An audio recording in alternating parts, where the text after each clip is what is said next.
You're online. Hi, everyone. This is Igor from LATOKEN. It's nice to have you all here. Just a quick reminder what we are doing here right now. It's a demo pitch. We're here checking your pitches. It's a 5-minute pitch session, and we're giving you a feedback after your pitch to make you prepared for real pitch session in front of investors.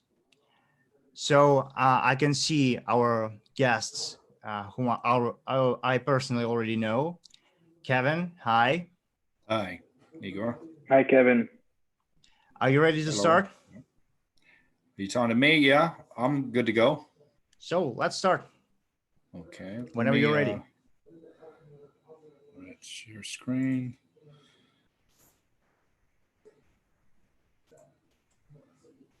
Okay. Okay, so you can see my screen now, yes? Yes. Okay. Okay, so I'm Kevin Kirchman, CEO of World Free Corporation. We're delivering the Freemark, which is a new digital currency as a medium of exchange. And its primary functionality is to preserve the purchasing power or maintain the value of our mediums of exchange. So we're trying to invent a better money, and it has an advantage of being a global micropayment platform. Okay, so with a stable currency, which is what we are, we're pegged to a basket of 20 commodities. The idea is to reduce the volatility so that we can expand into the major markets across the chasm so that more people are using digital currencies. Problem with a stable currency for the existing paradigm is how does anyone make money with a stable currency? So we have a different way of approach to that. So we offer a venture scale a return on investment potential. It's stable with respect to the prices of goods, not with respect to other currencies. Currencies are volatile. Goods are what people measure another way of looking at it. That's how they measure the value of their currency, basically. And so the other flip side of that is to protect your wealth from currency devaluation, which is more and more important as people recognize the massive QEs that are going on around the world. Okay, and one of the advantages is we already see an opportunity to be pursuing or getting revenue before much more technological development. Okay, so why invest? Why would an investor bring money into our project? For a stable coin that will open up the market because of the bottleneck of volatility.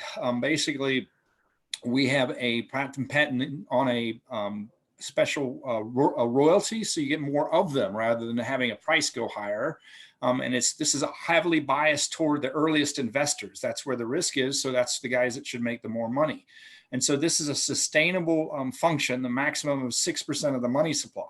So there's a reasonable objective, and it'll be a little less than that. And so this way, the investors can make, for this example, shows if we get to be a 2.5 billion money supply, then the earliest investors will make about 15 times their money. That's 25 billion in another case, then they make about 150 times their money. If it was 250 billion, if we exceed the Bitcoin market cap, then they would make about 1,500 times their money. Okay, that's just the earliest guys.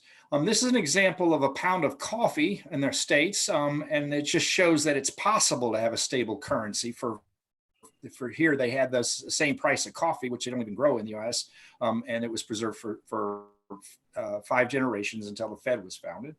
And this shows the volatility of fiats. Okay, between the euro and the U.S. dollars, we have a deflation when the prices, when the value of the euro is going up with respect to the dollar, and down it's inflation, and sometimes 7% in 1 month or 2% in a day.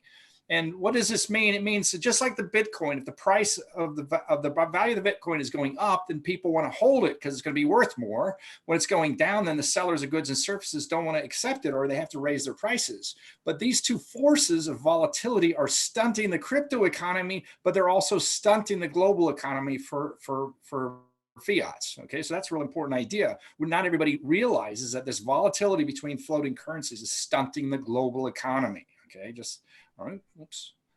Okay, and all right, so what are we doing? We're pegging it to a basket of commodities. The idea is that since most goods are made out of raw materials, if you connect the price of a commodity, of a currency, to the commodities, then you'll be establishing a connection between the basis of most of the goods, and these are the commodities. Okay, and then this sort of keep the eye on the ball here.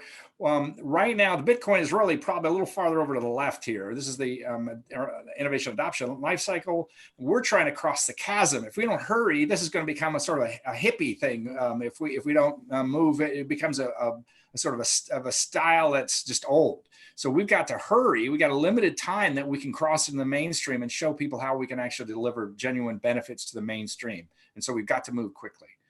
All right, this is sort of a comparison of it's competitive analysis, shows in the Tether and the Dow and the Libra and Gemini, and these are all, they call them stable coins, but that's kind of a euphemism. They're really that stable. They're pegging them to fiats. Well, imagine we take, hello? Yeah, 30 seconds. Okay, so that's the competitive analysis.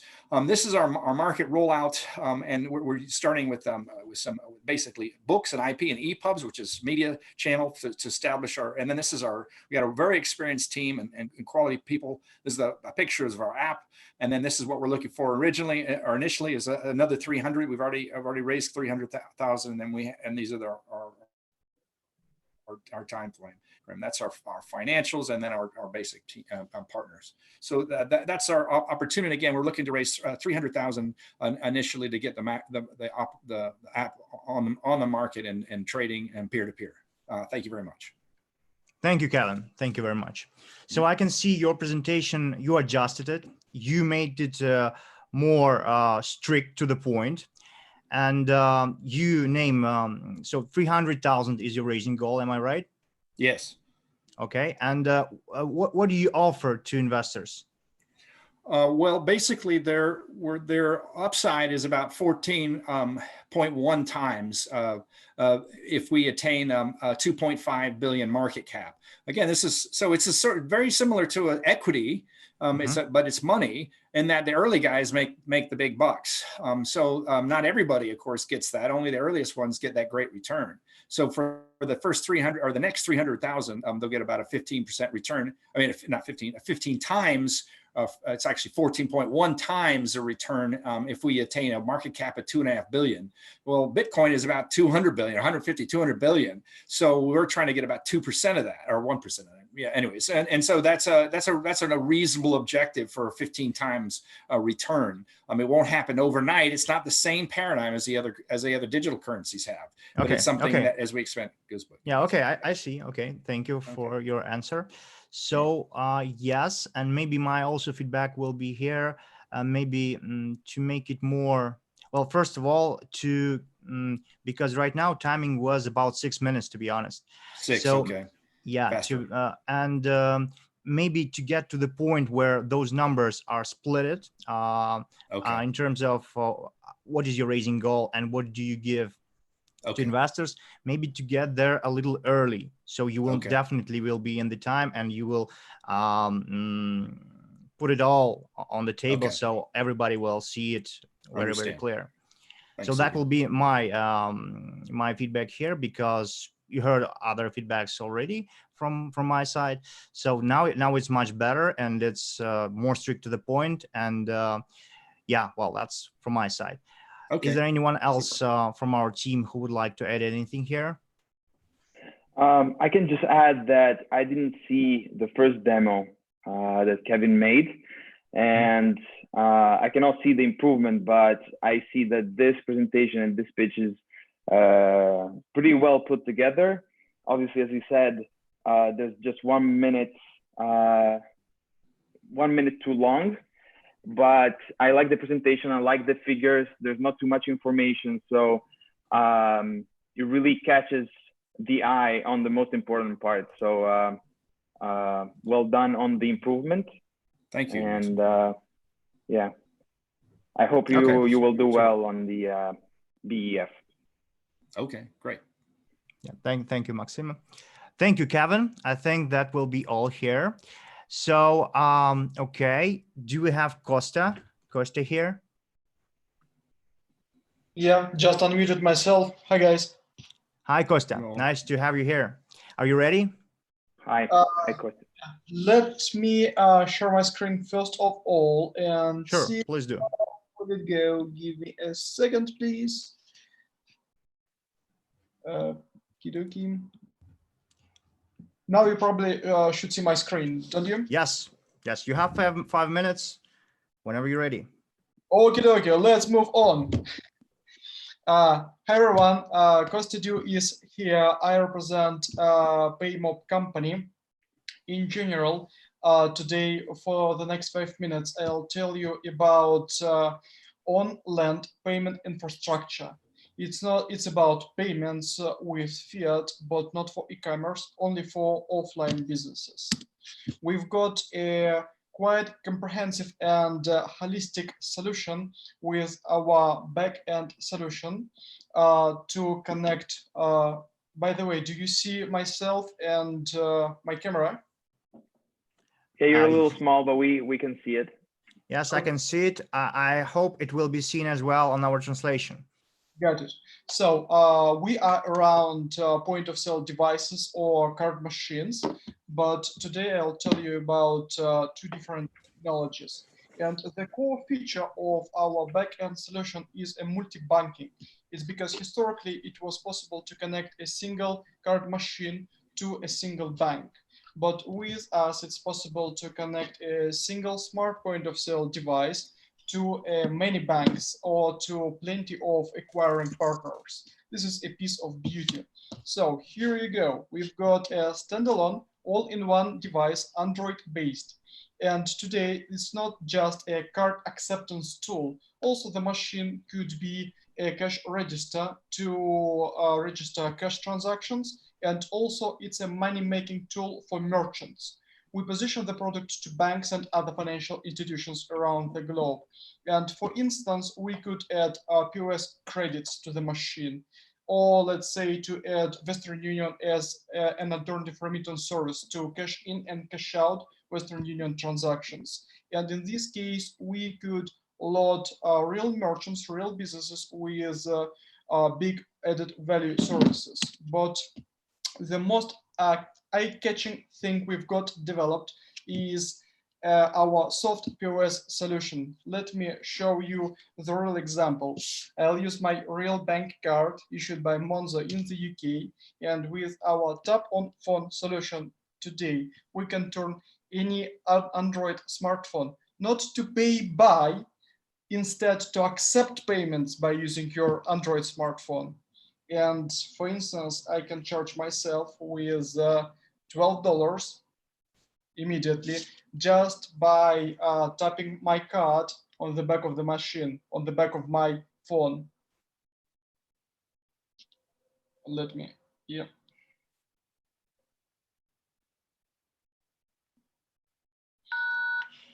And now I've just got a transaction and charged my real card by 12 American dollars.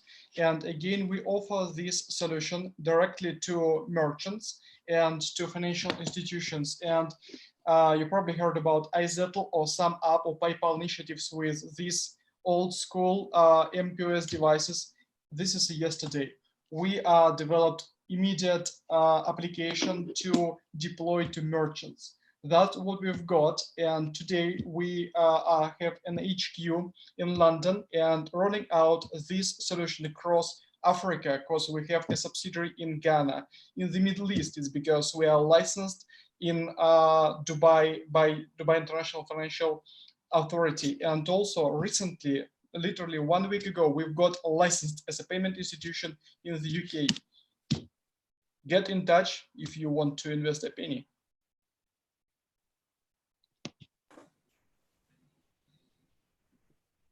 Thank you very much, Costa. It was, well, impressive presentation. I hope we will get your screen on streaming as well, because you actually showed the working product right now in 4 minutes, to be honest. Well, it's good. It's good. It's a really amazing presentation. And my question to you is, well, first of all, as I already said, it's great to show really working examples. That's really works. And so you have this MVP or a product. Do you have users already, or at what stage is it, are you right now?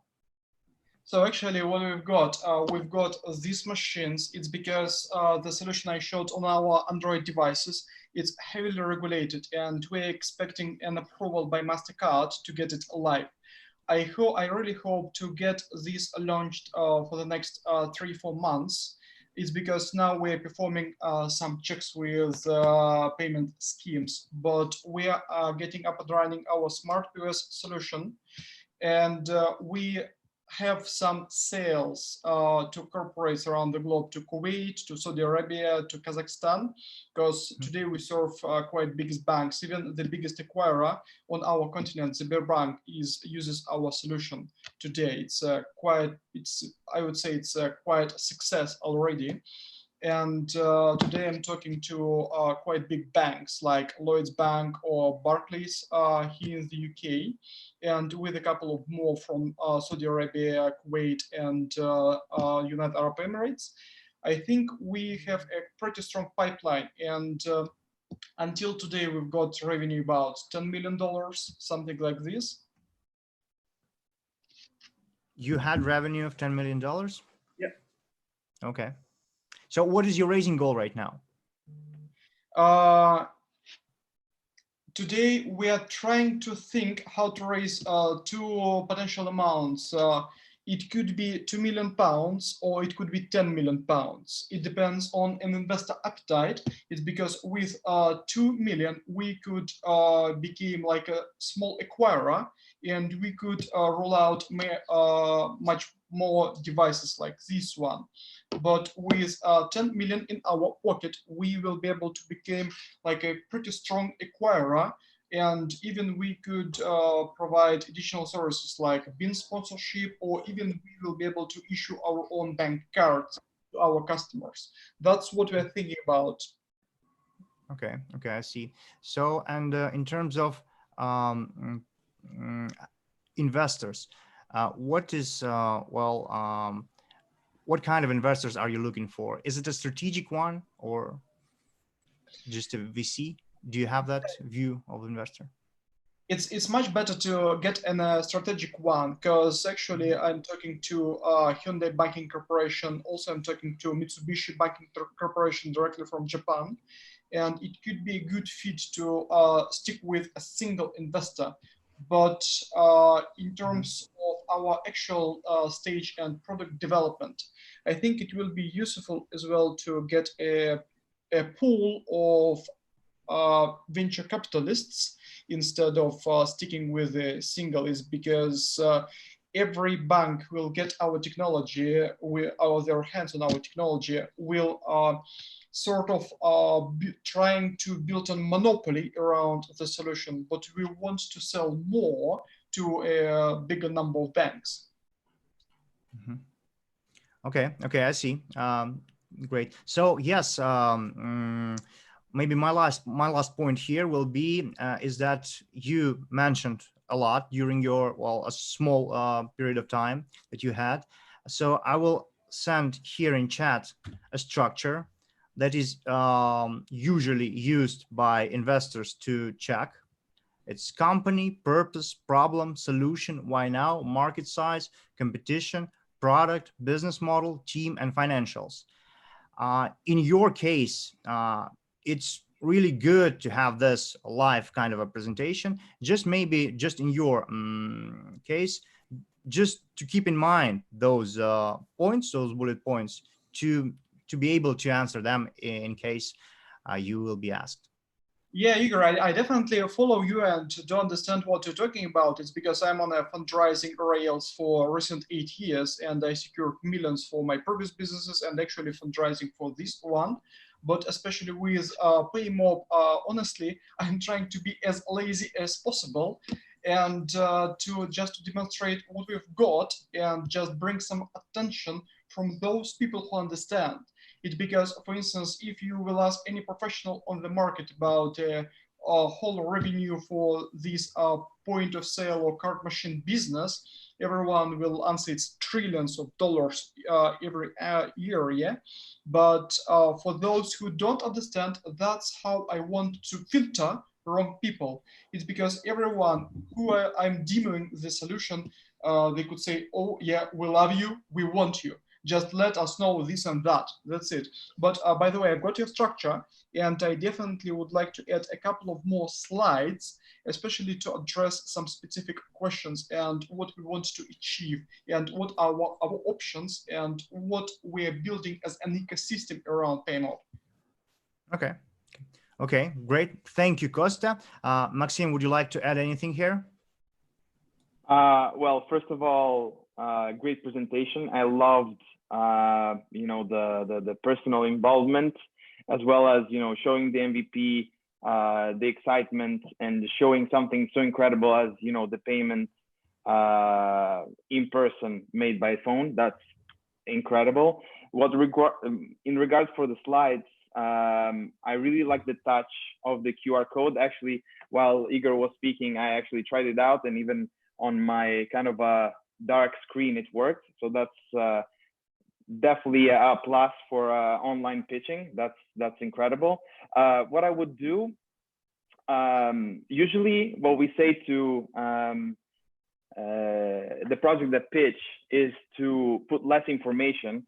Here I see that you have that approach of, you know, the minimalistic approach. What I would do is when you were showing, you know, the devices of the past, you know, the receivers, maybe have an actual slide with like, you know, showing your product, showing competitors, what your product can do, what the other product cannot do. So the investors can literally see your ticks, the ticks on your product, what your product can do, and what the competitors obviously cannot do, and you cross it out. So that's probably visually something appealing to the investors. But yeah, I really hope it's possible to really show you as big as the presentation, because what you do on camera is, you know, more than half of the pitch. That's very good.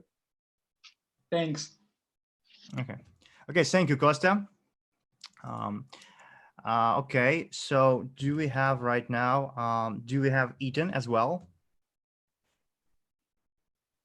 Ethan, are you here? Hello. Hi, Igor. This is Hi, Ethan. Ethan. Yeah. Hi, Ethan. Have you here? Hello. Are you ready? Yes, I am. Great. So let me share the screen. Yeah, you can share the screen and start whenever you're ready.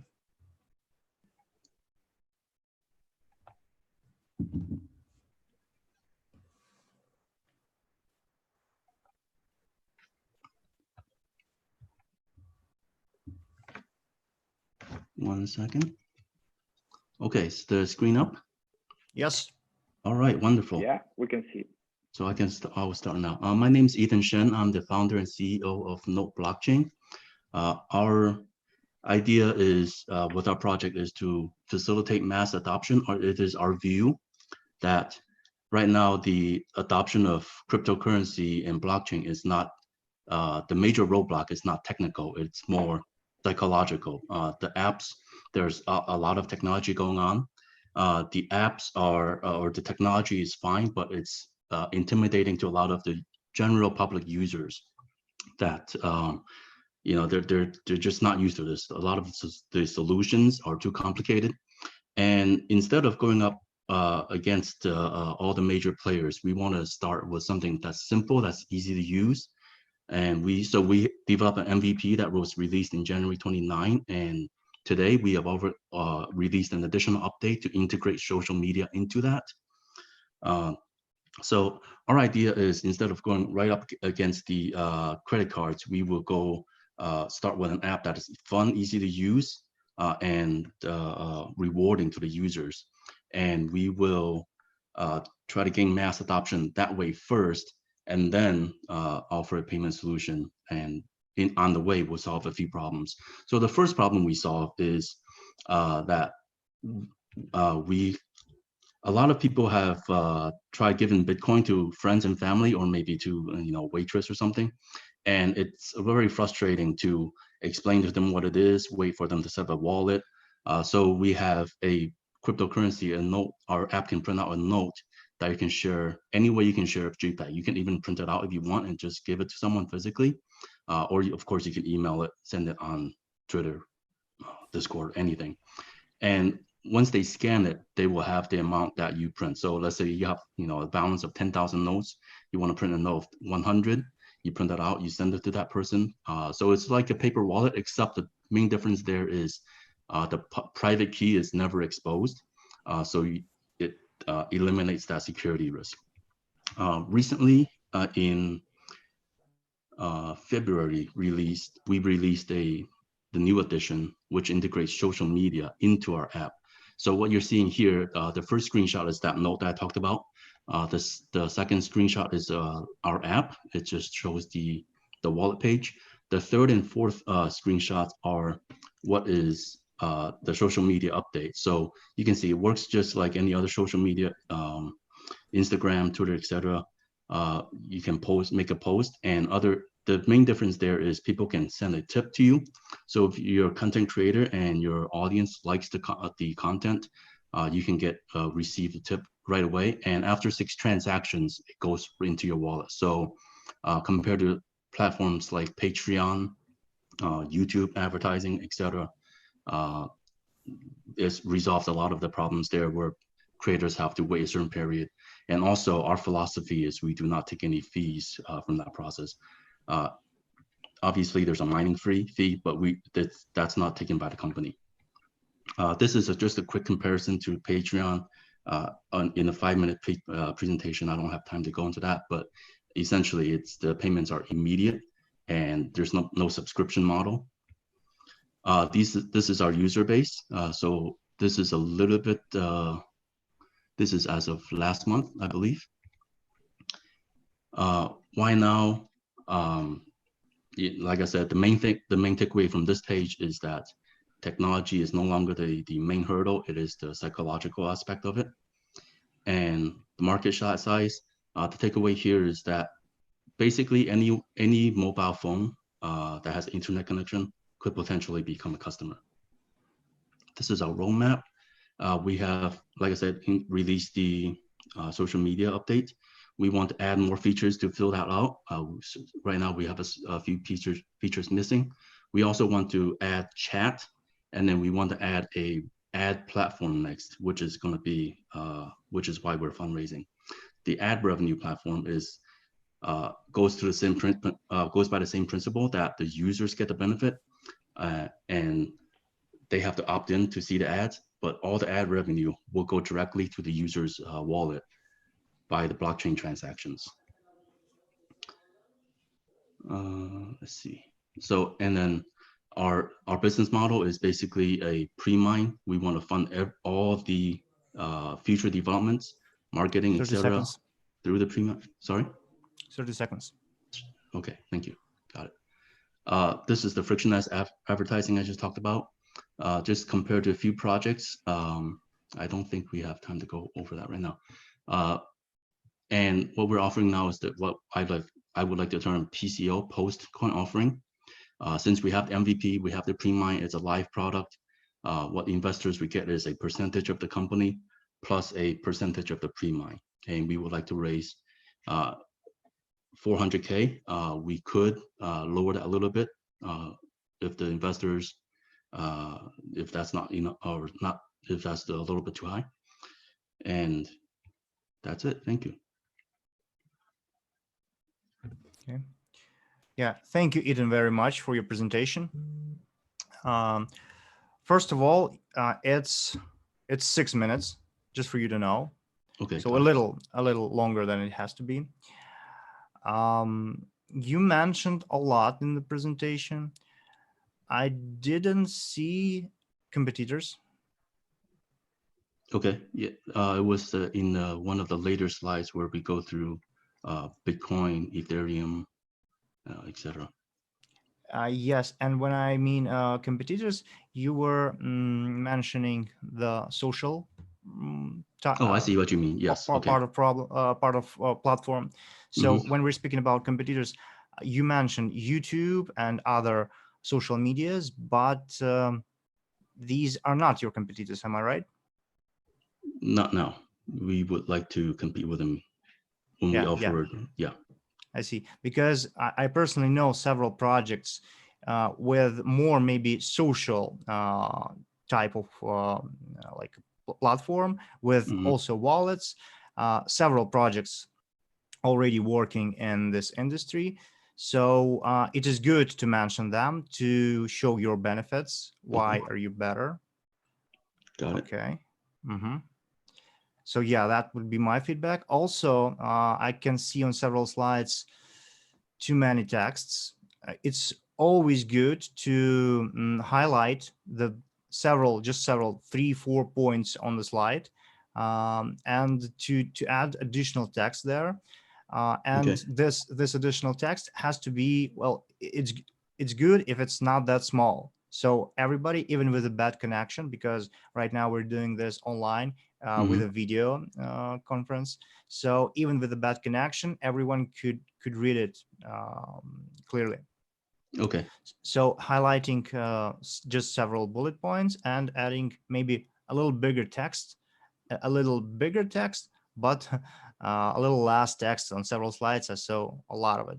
Okay, gotcha. So yeah, this presentation wasn't really made for a 5-minute format. Yeah, I could remake another one and go through that if you like. That would be no problem. Sure. Okay, and in terms of the structure, also you can see the structure that I left in chat.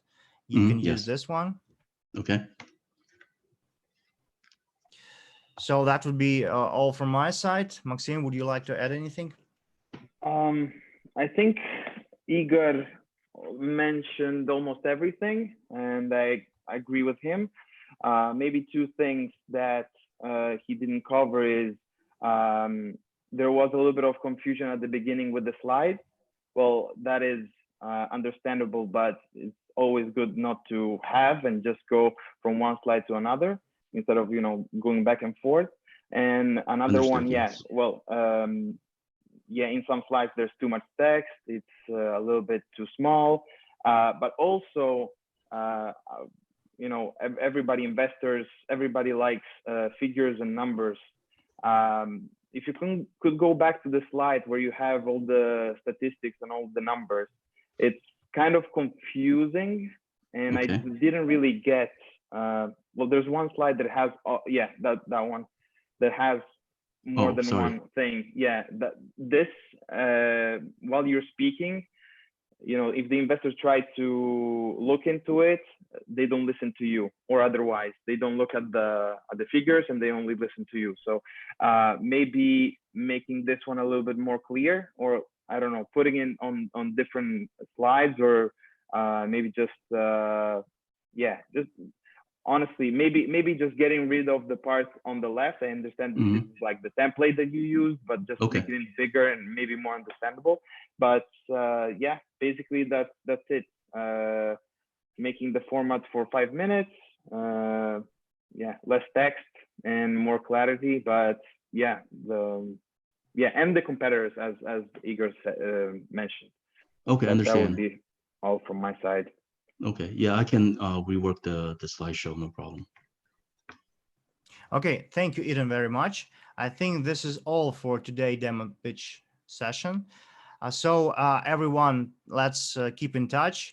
Your personal managers will connect to you shortly, well, either today or tomorrow first thing in the morning, and you will be able to understand what next steps should be done for you to participate in our pitch sessions in front of investors. Thank you very much. Thank you very much all for your time. Thank you. Bye-bye. Okay, have a great day. Bye-bye. See you. Bye-bye.